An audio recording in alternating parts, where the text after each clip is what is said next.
What is going on, FA Nation? My name is Justin Fensterman. His name is Jon Impemba, and it's time to talk some DFS NBA short slate basketball action. J.I., what's going on, man? We got 6 games on the docket. You ready to dominate, my friend?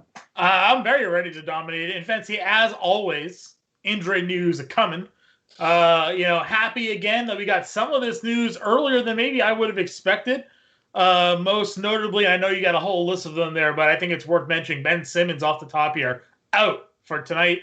But Tobias Harris is now probable to play. So, interesting guard play there tonight. It's a good matchup against Milwaukee for the 76ers. Getting Embiid and Harris healthy in this game. Simmons obviously a tough blow, but getting Seth Curry back tonight as well. It should be a good one there. Yeah, and also to mention here, because, John, I know you and I were talking about this before with Joel Embiid, whether or not he was supposed to rest, it's so far looking like he's going to be active. So that's something that we have as of a report a few minutes ago that he should be good to go for this, and also a good matchup for him. However, we've seen things go awry with this situation. Let's go over some of the other injuries as more breaking news is coming in. Before we go over Ray Kuhn's DFS NBA playbook, which is live on fantasyalarm.com right now. Zach LaVine's out. Jeremy Grant is out. A lot of Pistons out. We'll go over the rest. Terrence Ross out. Robert Williams out. Evan Fournier still out. Otto Porter still out. Corey Joseph is out. James Ennis is out. Mason Plumlee out. Michael Carter-Williams out. Jay Crowder is out. Troy Brown Jr., Abdel Nader, Trey Lyles, Wayne Ellington, Dennis Smith Jr., Rodney McGruder. Giannis Antetokounmpo, we're still waiting on any kind of update from him. Last time we checked, right now looking at questionable, so we'll get that update for you. Jaylen Brown, still doubtful with the shoulder injury. You mentioned Tobias Harris now being upgraded to probable. Wendell Carter Jr. now questionable with an ankle injury. James Johnson doubtful with a groin. Hamidou Diallo is questionable. Maxi Kleba is doubtful with a back injury. Dario Saric questionable with an ankle. Marcus Gasol questionable with a finger. Furkan Korkmaz, this just coming out questionable with an ankle. Andre Drummond, who's been dealing with the toe, is probable. And Anthony Davis, John, making his return as expected, right? Probable for tonight, my man. Did I miss anything? You didn't miss anything. I got 2 updates on your list. However, Dario Saric is a game time decision. Brad Stevens says that Jaylen Brown is unlikely to play, but will test things out, see how he feels during the shoot around. And James Johnson is officially out. He is out. So let's go over some high-priced point guards here because, again, 6 games. We got a couple of teams that have a bunch of players out. We're going to find some value. But the big question is, John, where are we going to be paying up tonight on this short slate? How are you feeling about the high-priced point guard situation? Yeah, I mean, truthfully, it's just one high-priced point guard, right? It's Luka Doncic and then the rest of the field on FanDuel at the very least. Luka 11-4 on FanDuel, going up against the Lakers here. And after a while of getting sort of like down performances out of Luka, we've now seen 4 straight games of at least 54 fantasy points on FanDuel. DraftKings, that's probably been even closer to 3 straight or 4 straight of 60. So I think Luka's very much in play on the small slate. There's few players that have his ceiling, and especially if Giannis may not end up being play or 100%. How's Embiid going to play now on the back-to-back? Will he be limited at all? I think Luka here against the Lakers is the top spend-up, but I mean, truthfully, Valencia, I think this mid-tier in value, especially tonight at point guard, is just an elite play. Terry Rozier. For a second, please. Can I stop you? I got to ask you about that. Yeah, let's go. What we got? Okay, I'm going to challenge you now, and I'm going to talk about Chris Paul because I know that you're a little bit concerned. We were talking about this before because I like his DraftKings price point very much. Yes. My theory is this. Jaylen Brown is not going to play. Marcus Smart is going to be prioritizing Devin Booker, meaning maybe Chris Paul gets the soft matchup. And I'm looking at Vegas right now, John, and I'm still seeing a Phoenix favored by 1.5, my man. Yeah. Vegas is not saying blowout thus far. What do you say to that regarding CP3 on DraftKings? I'm still passing. I don't think we need to go there tonight personally. Again, I understand what Vegas is saying in terms of point spread, but Jaylen Brown not playing tonight is a huge deal. Defensively, Phoenix has been one of the best teams in the NBA. Now, they are on a back-to-back, which is also like another reason why I'm a little bit hesitant with Chris Paul as well. Like, I know I can't have it both ways. I can't say I'm worried that Celtics are going to lose in a blowout, but then I'm also worried about Chris Paul in a back-to-back. But I feel like both of those are like valid reasons for me to be like slightly concerned here. Now, you're not wrong in terms of where Marcus Smart's likely going to play because Kemba Walker's active tonight. Kemba's going to be the one that's going to be on Chris Paul, and it's going to be Marcus Smart on Devin Booker for sure. No arguments here. I think that makes a lot of sense. And while that can certainly open things up for Paul tonight, again, I'm more so looking at how I think this game is probably going to play out. I think there's just better point guard options tonight. Well, if you want to put him in your lineup, like I'm not going to sit here and be like, oh man, he's another reason you lose. He's not going to like cost you something. But I mean, especially on FanDuel, I don't have his DraftKings price in front of me. I have the playbook open though. We see him at $7,600. He's less expensive than Terry Rozier on DraftKings. So I guess if I want to concede the price point on DraftKings versus FanDuel, I could see that. Rozier for me, $8,300 on FanDuel. Yeah, that doesn't look as good, John. Right. So he's $7,800 on FanDuel, where I think Rozier is rather versus $8,300 on FanDuel for Paul. So for me, like I look at Rozier and kind of want to start there the way he's been playing. I love the matchup against Chicago for him. Back-to-back games of 40 fantasy points out of that. So like for me, I'm just leaning more towards Rozier against Chicago than Chris Paul against Boston. I get where you're coming from, Fancy. He just isn't someone that's in my playbook today, or my personal playbook today. He's Cole Anthony in your personal playbook. Is it going to be a Cole world? Because, hey, we love attacking the Pelicans, and who else can the Magic truly rely on, especially now that Carter might not even play? Right. I mean, like, I think that's exactly where we're looking, right? Like, we want Cole Anthony. They already ruled out Terrence Ross. They ruled out James Ennis. And, they have, like you said, Wendell Carter may not play.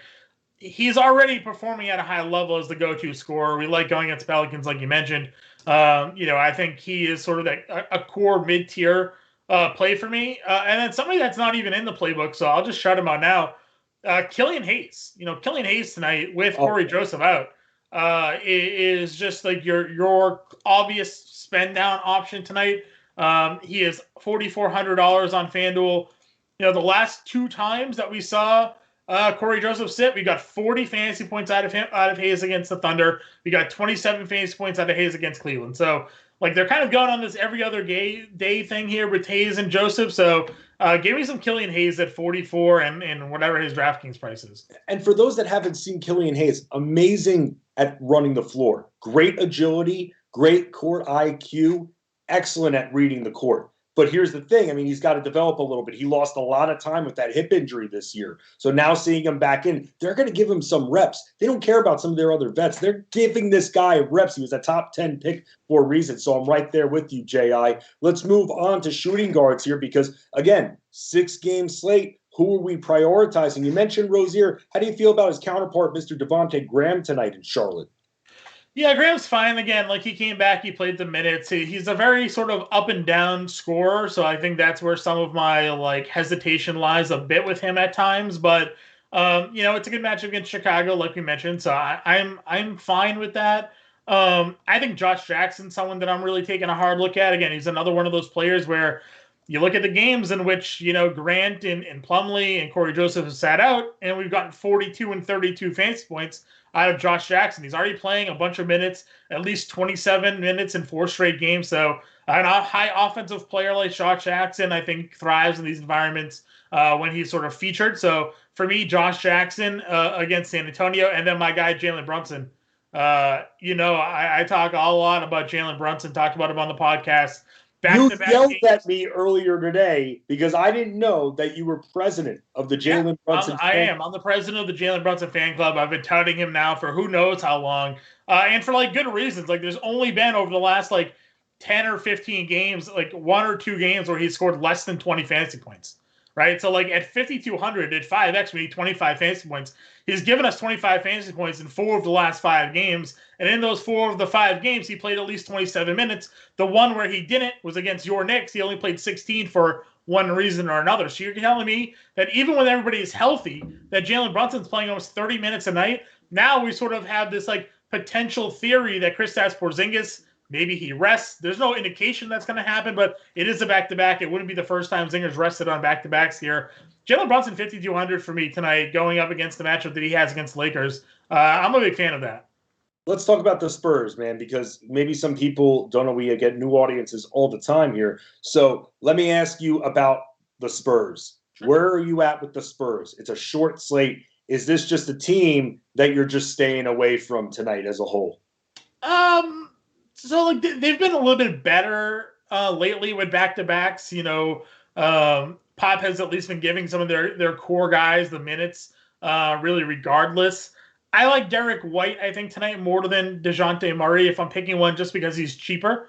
And I think there's less of a window to miss there, given the fantasy points that are needed for 4 to 5x. So, give me some Derek White. DeJounte's fine for your GPP contest, in my opinion. I know James Grande and I kind of had a little bit of a disagreement where he likes White more for GPPs and Murray more for cash. I kind of flip it. I think I like White a little bit more, in those situations. So, but White. I would take White over Murray tonight if I had to pick between the two. Let's move on to the threes here because Ray's got someone that I really love that I have in the starting five. He's got in the playbook here on fantasyalarm.com, and that's Brandon Ingram. I mean, at this point, I'm not worried about Brandon Ingram getting his minutes limited here. I don't care how many people are out for Orlando. This Pelicans team does not play defense. No. So they're going to get scored on a little bit.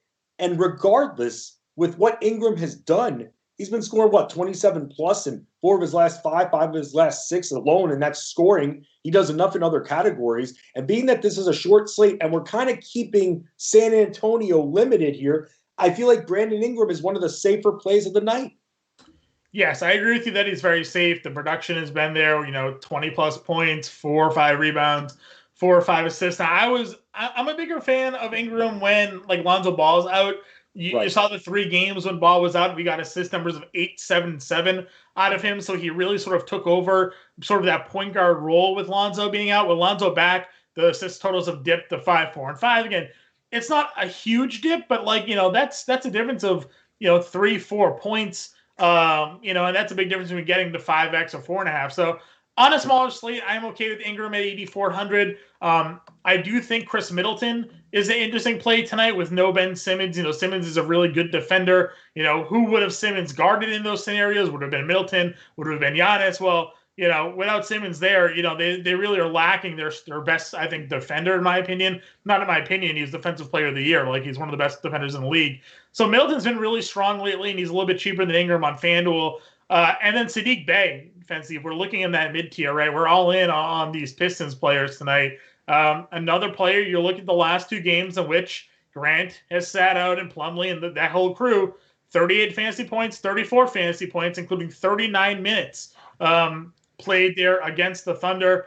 You just kind of run it back with these guys, and they're priced pretty fairly at 5,800 for Saddiq Bey and FanDuel. So give me these Pistons in this matchup here with those guys out, and Bey fits that bill. Let's talk about players that we know that are active from Detroit very quickly. We've got Isaiah Stewart, Saddiq Bey that you just mentioned. We also have Frank Jackson, Saben Lee.